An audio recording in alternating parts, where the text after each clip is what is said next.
Salamatan kahit hindi po nakarating ang ating Pangulo ng eskwelahan na ito dahil sa meron siyang karamdaman na hindi natin inaasahan.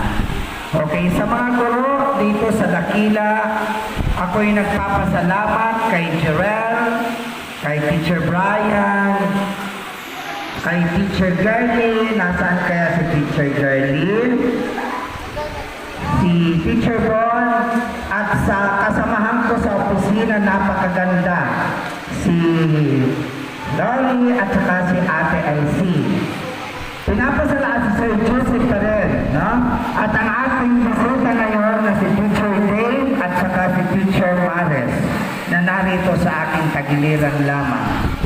Okay. So, salamat Ate Tess sa pagdalo at sa inyong mga kasamahan sa pagtugtog. Mga minamahal kong magulang, maraming salamat at sa mga estudyante. Eka nga ang tema natin, paglinang sa Pilipino at katutubong wika, makasaysayan sa pagkakaisa ng bansa. So ito po ay napakahalaga sa atin ngayon. Meron niyang kasabihan, halos lahat ng tao sa Maynila ay galing sa ibang probinsya.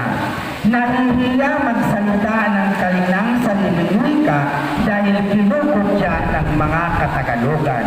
Pero ako hindi ako nahihiya magsalita ng aking sariling wika dahil doon mismo ako'y pinanganak.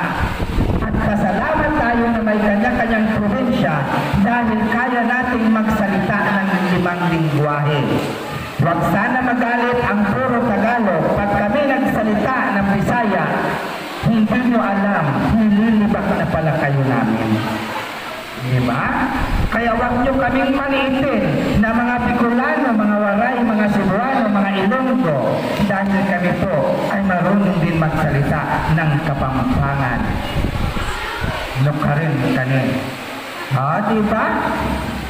Sa Kamawatan, marami daw ang kawatan. I don't know that. No?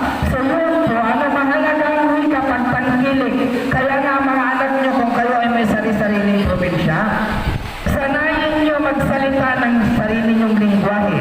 Kasi pag umuwi yan at nagkaroon ng barkada, hindi yan makakaintindi kung ano ang sinasalita. Kaya mahalin natin ang ating sariling wika. Kaya nga sabi ni Rizal,